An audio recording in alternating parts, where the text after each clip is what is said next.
Well, hello there, my friends. This is Mike Holt, and I'm very glad to be with you today as we show you the beginning of this movie, which is just a typical mountain meadow. You don't have to look any place in particular in Yellowstone to find the most beautiful natural scenes of the mountain nature that you could ever hope for.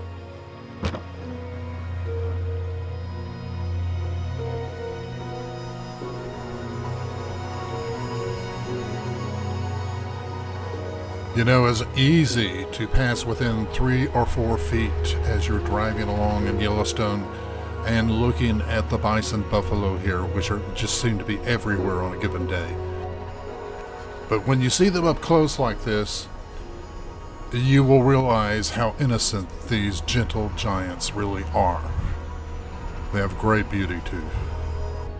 And in just about a minute here, we will have the stars of this movie making their grand appearance.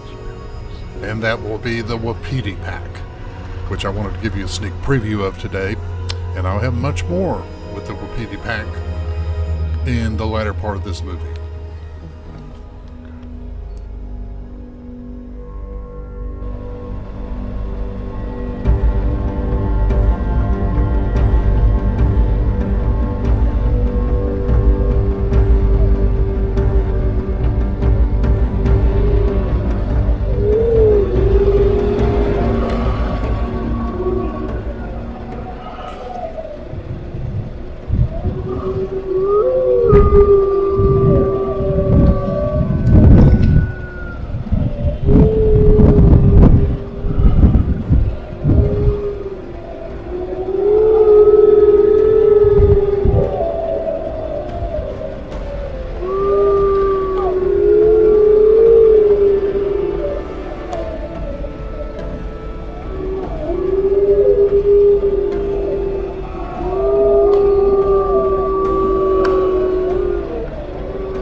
I came across this character of a coyote here, and I think he was just howling for his mom.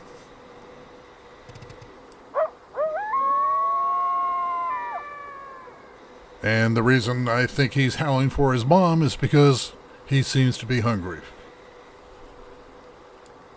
Let's see what happens. I think we'll see Mom make an appearance here.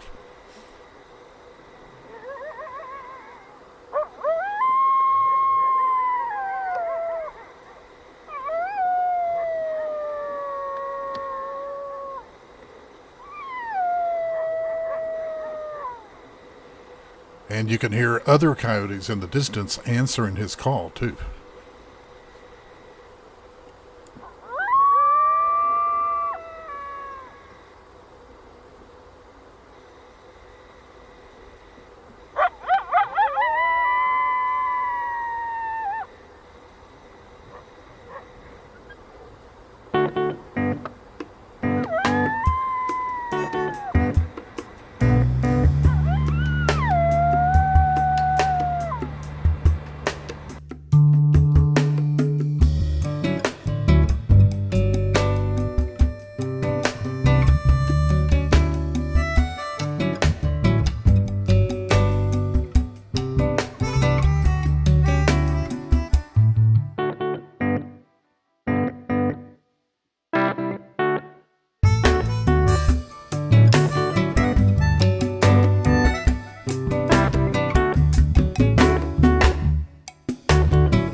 And if you didn't get that little exchange there between Mom and her young son, I think she was telling him, no, you're not going to get a regurgitated breakfast this morning, boy.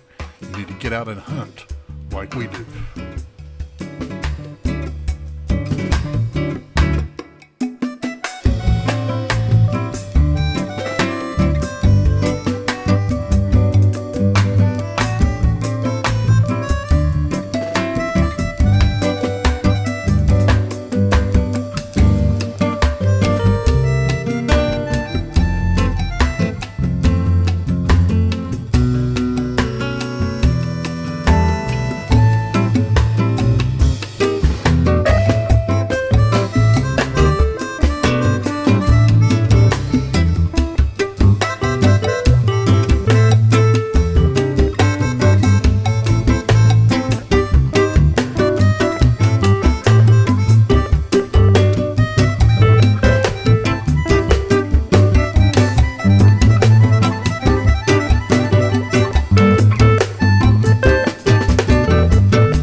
Yellowstone may play to an empty house, like you see right here. During stormy weather, it pretty much shuts us down and we can't see that well, and very seldom do we encounter the wolves, which is what we're really looking for here. But sooner or later, Yellowstone returns in all her splendor.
Finally, after 20 days of driving and searching with spotting scopes and binoculars and spending many hours out there, we finally found some wolves. And as you can see, there's a lone wolf walking by himself out there, and I enlarged it so that you could see him better. But as you can see, they're very far away, at least a mile away. Now, during those times when we couldn't find the wolves, we did find a red fox in a meadow, and he put on quite a show for us, and he was really good to go and check on during those slow times. And you'll see he's also a real character. You will see him interact with the buffalo, and you will see him mousing. For those of you who have never seen this before, whether it's a fox, a coyote, or a wolf mousing in a meadow, it is an absolute joy and a fascinating thing to watch, because what they're doing is sounding out the mouse under the snow, and the snow depth has to be just right, because it would be real hard for him to trudge around in deep snow. But this little fox is really trying hard to mouse, and he didn't care whether he got too close to those buffalo or not, but apparently the buffalo cared. And you're going to see another amazing scenario here, as this buffalo on the left literally chases this little fox away, and I didn't really know that a fox could run that fast, but they can.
But that little fox circled back around those buffalo.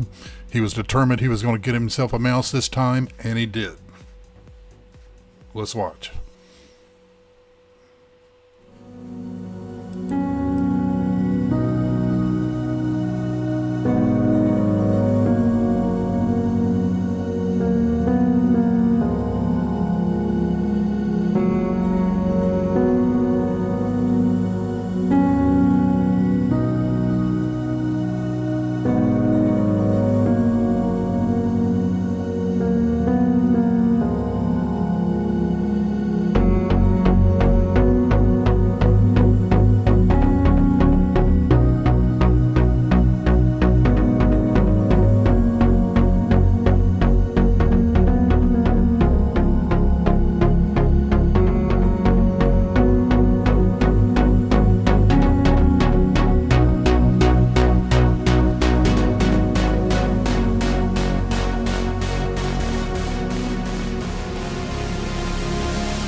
And as time started running out for my photographer friends and me, we were wondering if we were going to even see the wolves at photographic range or not.